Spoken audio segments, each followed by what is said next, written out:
사람에게는 저마다 좌우명이라는 것이 있습니다. 좌우명은 문자 그대로 하면 자리의 오른쪽에 드는 명문, 명심해야 할 글이라는 뜻인데요.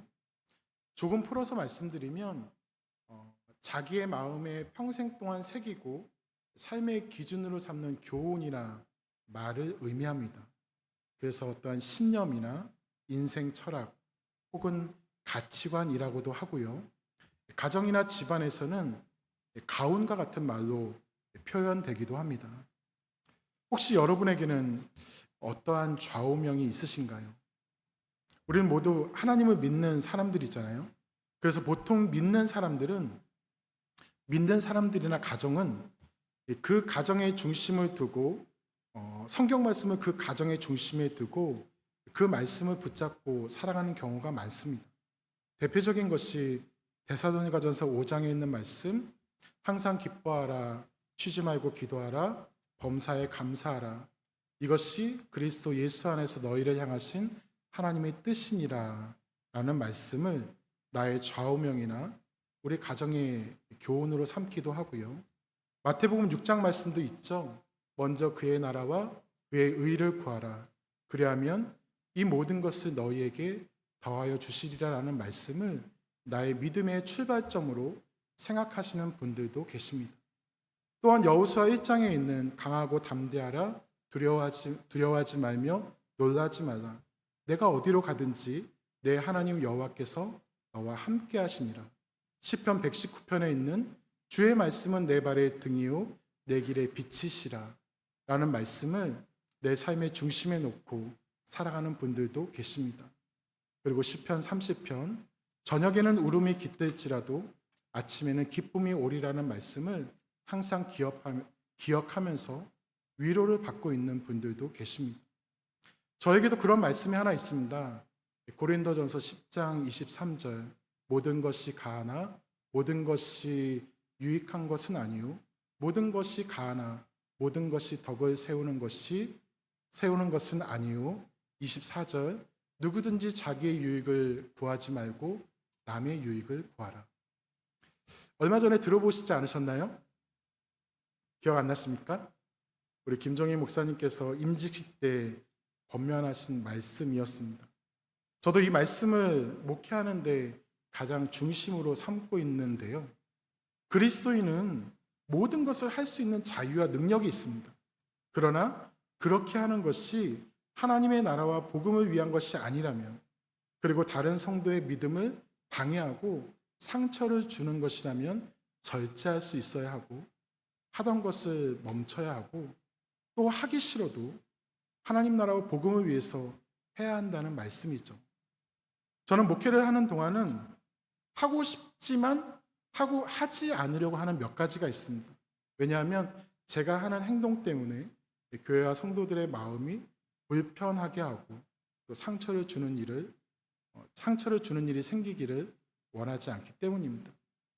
여러분에게도 내가 모든 것을 할 수 있는 자유와 능력이 있지만 때로는 교회와 복음을 위해서 하나님께서 원하시는 우선순위로 믿음의 삶을 잘 살아갈 수 있기를 소망합니다. 그리고 하나님을 믿고 또 교회를 이루는 사람이라고 하더라도 꼭 성경을 내 삶의 좌우명으로 삼고 살아가지 않을 수도 있습니다. 일반적인 가치를 통해서도 내 인생에 도움이 되는 말을 찾을 수도 있죠. 바르고 정직하게 살자. 초심을 잃지 말자. 하루하루 최선을 다하는 삶을 살자. 배움에는 끝이 없다. 긍정적인 생각을 하고 긍정적인 삶을 살자. No pain, no gain. 고통 없이 얻는 것은 없다. 나는 나다. 등등 수많은 모토와 명분이 많이 있습니다. 그런데 재밌는 것은 이것들이 결국에는 성경의 가치관에서 시작되는 말들이 많이 있다는 것이죠. 저에게도 하나가 있습니다. 예전에 묵상글에서 한번 소개한 적이 있었던 것 같은데요. 저는 있을 때 잘해, 입장 바꿔 생각해봐 라는 것을 항상 생각하면서 살려고 합니다. 인생을 살아가면서 만나는 모든 사람들에게 함께 있을 때 최선을 다해서 잘하자. 내 입장에서 생각하는 것이 아니라 상대방의 입장에서 생각하자. 물론 그렇게 완벽하게 살아가지는 못하지만 제 마음은 항상 그렇습니다. 저는 이것이 우리들의 관계에 있어서 매우 중요한 원리라고 생각합니다. 서로에게 최선을 다해서 잘하고 서로의 입장을 바꿔서 생각하고 말하고 행동한다면 그러면 우리 가운데 조금 더 화평이 있지 않을까요?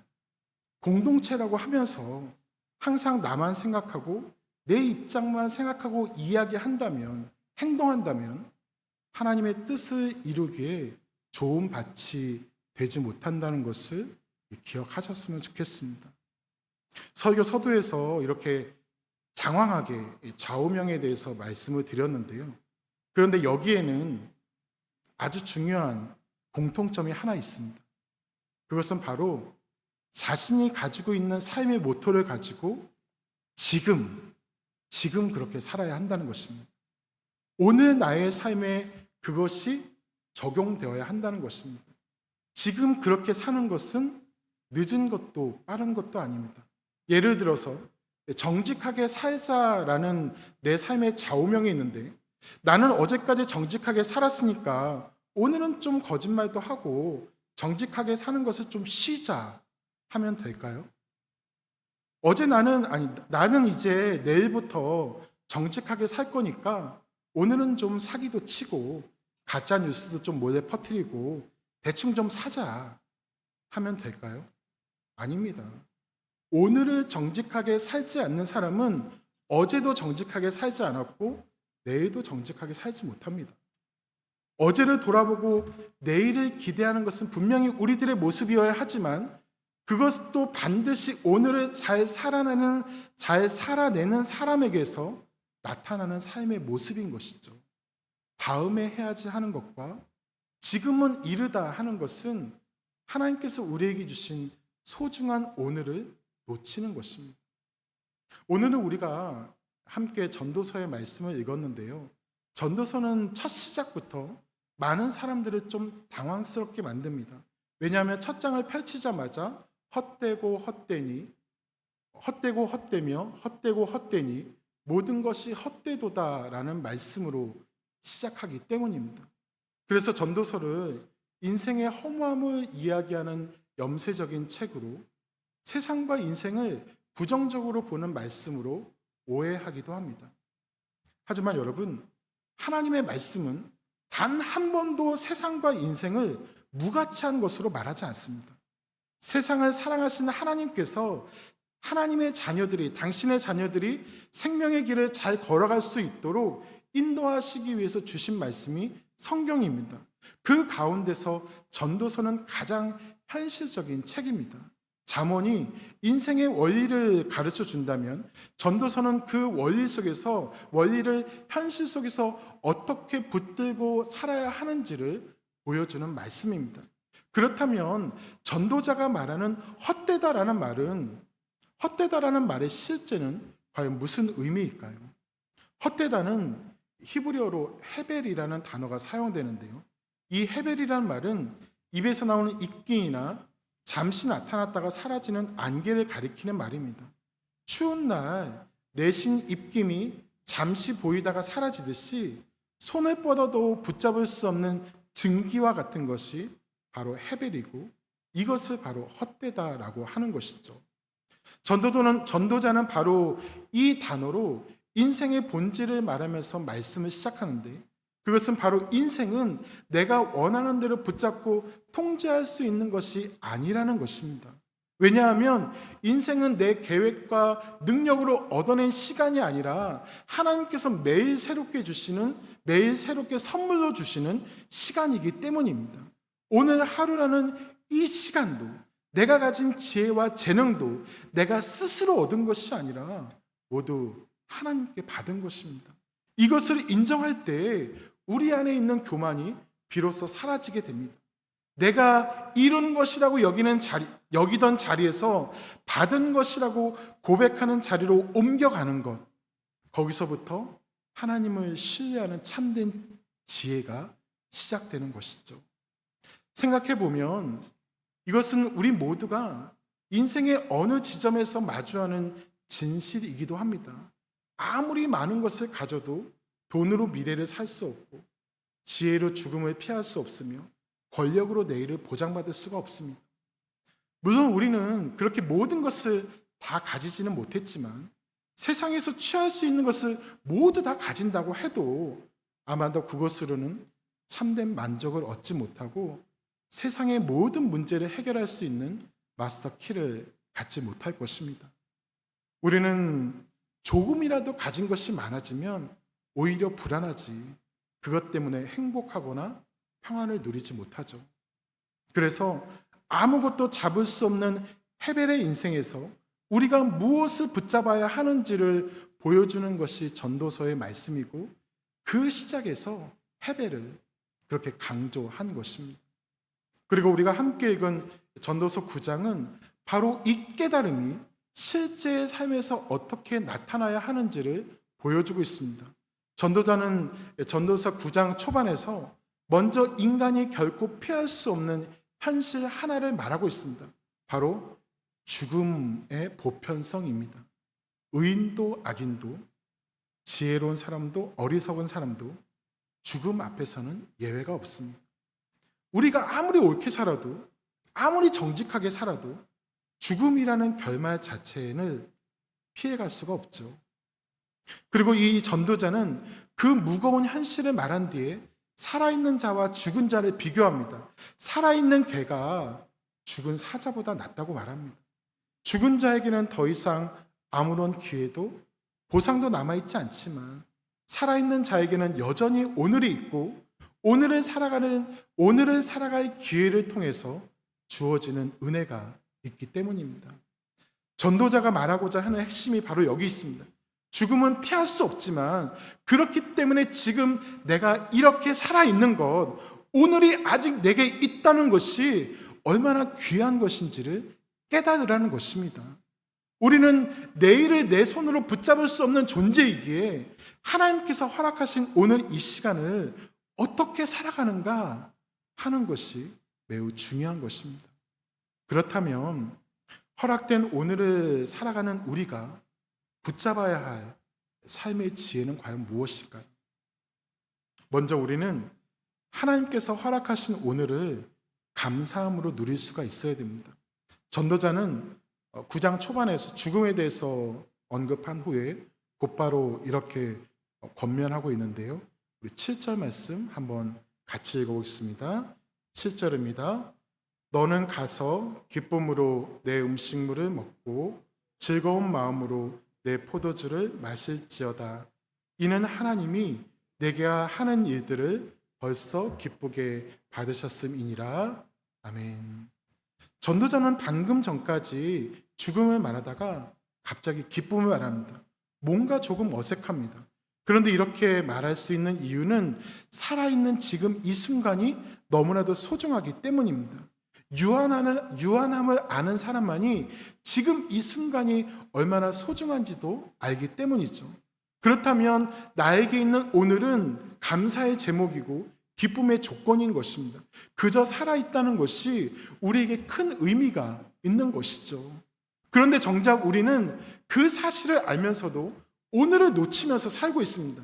왜냐하면 오늘은 우리가 누리는 날이 아니라 노력해야 되는 날이라고 생각하기 때문입니다.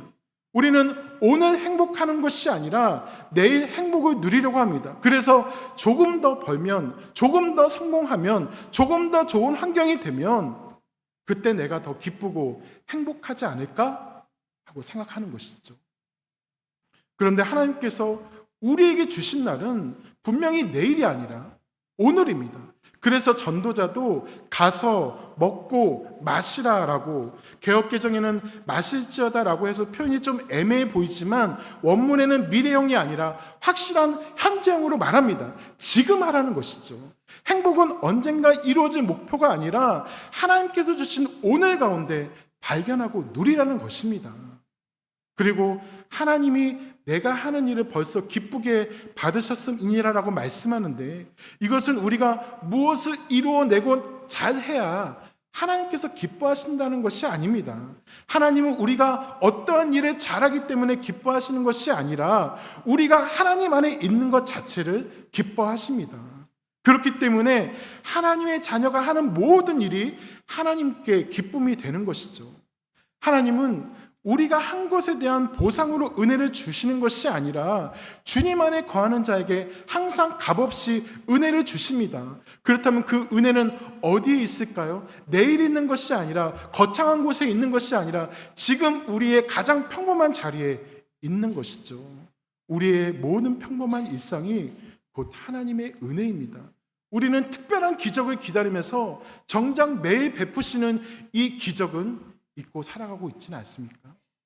오늘 이 시간에도 우리가 이 자리에서 예배를 드리는 것, 이것도 하나님의 큰 은혜임을 잊지 않으시기를 바랍니다. 또한 8절에 기록된 흰 의복과 향기름도 같은 의미입니다. 매일을 잔치처럼 화려하게 살라는 뜻이 아니라 하나님께 주신 하루하루를 감사로 채우라는 것이죠. 신앙은 특별한 날에만 하나님을 만나는 것이 아니라 오늘도 하나님과 동행하는 것입니다. 그리고 그 기쁨은 혼자 누리는 것이 아닙니다. 9절을 보면 사랑하는 아내와 즐겁게 살라고 말씀하시는데요. 하나님은 오늘이라는 시간만 주신 것이 아니라 그 시간을 함께 살아갈 사람도 선물로 주셨습니다. 이 말씀은 배우자와 함께 누리라는 말씀을 넘어서 하나님께서 내 곁에 주신 모든 관계, 가족과 공동체 안에서 오늘을 함께 누리고 평안하고 형통하게 살아가라고 말씀합니다. 사랑하는 여러분, 있을 때 잘해야 하는 이유가 바로 이것입니다. 우리가 이 땅 가운데서 오늘을 영원히 함께 하지 못하기 때문이죠. 물론 우리는 영원한 하나님의 나라에서 영원한 생명을 누리며 살아가고 다시 만나게 될 것입니다. 그때 우리가 이 땅 가운데서 있었던 일들을 기억하고 그 일로 인해서 서운해하는 일이 생기지는 않겠지만, 그냥 제 생각에는 그 나라에서 다시 만날 때 기왕이면 최선을 다해서 사랑했고 잘했던 기억으로 만나면 더 좋지 않을까요? 부끄러운 관계의 면류관이 아니라 활짝 웃는 행복의 면류관을 쓰고 나중에 다시 만날 수 있는 우리 모두가 될 수 있기를 소망합니다. 사랑하는 여러분, 하나님께서 허락하신 오늘을 더욱 행복하고 의미 있게 나에게 허락하신 가족과 공동체와 함께 감사하면서 누릴 수 있는 우리 모두가 될 수 있기를 소망하고요. 오늘을 주신 아버지 하나님 앞에서 언제나 주님이 주시는 풍성한 은혜를 누리며 살아갈 수 있기를 주님의 이름으로 축원합니다. 두 번째로 우리는 하나님의 때를 신뢰하며 겸손히 살아가야 됩니다. 하나님께서 주신 오늘을 감사함으로 누리는 사람은 동시에 오늘도 하나님을 신뢰하면서 살아가는 사람입니다. 그래서 전도자는 우리 삶을 붙들고 계신 분이 누구이신지를 다시 한번 일깨워 주는데요. 우리 11절 말씀 한번 같이 읽어보겠습니다. 11절입니다. 내가 다시 해 아래에서 보니 빠른 경주자들이라고 선책하는 것이 아니요 용사들이라고 전쟁에 승리하는 것이 아니며 지혜자들이라고 음식물을 얻는 것도 아니며 명철자들이라고 재물을 얻는 것도 아니며 지식인들이라고 은총을 입는 것이 아니니 이는 시기와 기회는 모두 임함이니라. 아멘. 이 말씀은 우리의 노력이 중요하지 않다는 뜻이 아닙니다. 우리의 노력만으로는 인생을 다 설명할 수 없다는 뜻입니다. 전도자는 결코 우리의 성실함을 부정하지 않습니다. 하나님께서는 우리가 맡겨진 자리에서 성실하게 우리의 일을 감당하면서 살아가기를 원하십니다. 다만 성실함과 함께 기억해야 될 것이 있습니다. 인생에는 우리의 노력만으로는 설명할 수 없는 하나님의 때와 섭리가 있다는 것이죠. 그래서 잠언을 쓴 잠언 기자도 사람이 마음으로 자기의 길을 계획할지라도 그 길을 인도하시는 이는 여호와이시니라라고 말씀하시죠. 우리는 계획을 세울 수는 있습니다. 그러나 그 계획이 언제 이루어질지, 어떤 결과를 맺게 될지는 하나님께 달려 있습니다. 농부는 씨를 뿌리지만 자라게 하시는 분은 하나님이시고, 우리는 최선을 다하지만 열매를 맺게 하시는 분도 하나님이시라는 것이죠. 그렇기 때문에 이 사실을 아는 사람은 절대 교만할 수가 없습니다. 성공했을 때에도 내가 잘해서 여기까지 왔다라고 말하지 않습니다. 물론 우리의 성실함과 노력은 매우 중요합니다. 그러나 그 노력조차 하나님께서 주신 건강이 있었기 때문에 가능했던 것이고, 기회가 있었기 때문에 가능했으며, 수많은 사람들의 도움과 하나님의 인도하심이 있었기 때문에 가능했던 것이죠. 우리의 삶을 조금만 돌아보아도 내 힘으로 이루었다고 말할 수 있는 것은 생각보다 많지 않습니다. 좋은 부모님을 만난 것도 은혜이고, 믿음의 공동체를 만난 것도 은혜이며, 오늘까지 건강을 지켜주신 것도 은혜이고, 모든 것이 하나님의 은혜임을 고백할 수밖에 없습니다. 그래서 성도는 성공할수록 더욱 겸손해집니다. 왜냐하면 자신의 삶이 내 실력만이 아니라 하나님의 은혜 위에 세워졌음을 알기 때문이죠. 또한 어려움을 만난 사람도 쉽게 판단하지 않습니다. 지금 보이는 결과만으로 그 사람의 인생을 평가하지 않습니다. 하나님께서 각 사람을 각기 다른 때와 방법으로 인도하신다는 사실을 믿기 때문입니다. 우리는 자신의 시기를 알지 못하는 우매한 사람입니다. 그런 우리가 서로를 쉽게 판단하고 정죄하며 살아가는 것은 하나님께서 결코 기뻐하시는 모습이 아닙니다. 우리는 가장 선하게 인도하실 하나님을 기대하며 신뢰하며 오늘을 살아가는 것, 이것이 바로 우리에게 있어야 할 모습인 것이죠. 사랑하는 여러분, 우리는 더욱더 하나님을 신뢰하며 성실하게 살아갈 수 있기를 소망합니다. 그러나 우리의 성실함보다 더 의지해야 될 하나님과 날마다 동행하실 수 있기를 바랍니다. 내 인생이 내 손에 있지 않고 하나님의 인도하심을 받아야 함을 언제나 기억하며 믿음으로 나아가는 우리 모두가 될 수 있기를 주님의 이름으로 축원합니다. 마지막으로 우리는 서로를 하나님의 시선으로 바라볼 수 있어야 합니다. 14절에서 전도자는 한 가지 이야기를 들려주고 있습니다. 어느 곳에 작은 성읍 하나가 있었는데요, 그 성읍은 규모가 작고 군사력도 약했습니다. 그런데 어떤 강력한 왕이 큰 군대를 이끌고 와서 그 성을 포위했습니다. 어느 누구나 그 성이 곧 함락될 것이라고 생각했죠. 그런데 그 성에는 가난한 지혜자가 있었습니다. 재미있는 것은 오늘 말씀은 굳이 이 사람에게 가난한이라는 수식어를 덧붙였다는 것입니다. 그냥 지혜로운 사람이라고 하지 않고 가난한 지혜자라고 말씀하신 이유가 무엇일까요? 그것은 세상이 사람을 바라보는 방식을 보여주기 위해서입니다. 세상은 지혜보다 먼저 재산을 보고, 인격보다 먼저 지위를 보며, 진실보다 먼저 외적인 조건을 본다는 것을 알려주는 것이죠. 이 사람의 지혜로 인해서 작은 성은 그 큰 왕의 공격을 이겨낼 수 있었습니다. 작은 성을 살린 것은 그들의 힘 때문에 아니라 이 사람의 지혜 때문입니다. 그래서 전도서도 지혜를 정말 소중하게 여기죠. 그런데 15절 후반부를 보면 그러나 그 가난한 자를 기억하는 사람이 없었도다라고 말씀합니다. 위기 가운데서는 그의 지혜를 찾았지만 위기가 지나자 사람들은 그를 잊어버렸습니다. 필요할 때는 서로를 찾고 필요가 없어지면 서로를 외면하는 것. 전도자는 그것이 인간의 모습이라고 말합니다. 사람은 대부분 그렇습니다. 서로를 볼 때 어떠한 직업을 가졌는지, 얼마나 성공했는지, 얼마나 많은 재력과 영향력이 있는지를 먼저 봅니다. 그런데 때로는 이것이 교회 안에서도 그렇게 나타날 때가 있습니다. 학벌도 뭉치고 물질이 있는 사람들끼리 만나고 여유가 있음을 드러내며 자랑합니다. 그러나 하나님은 사람을 그렇게 보지 않으십니다.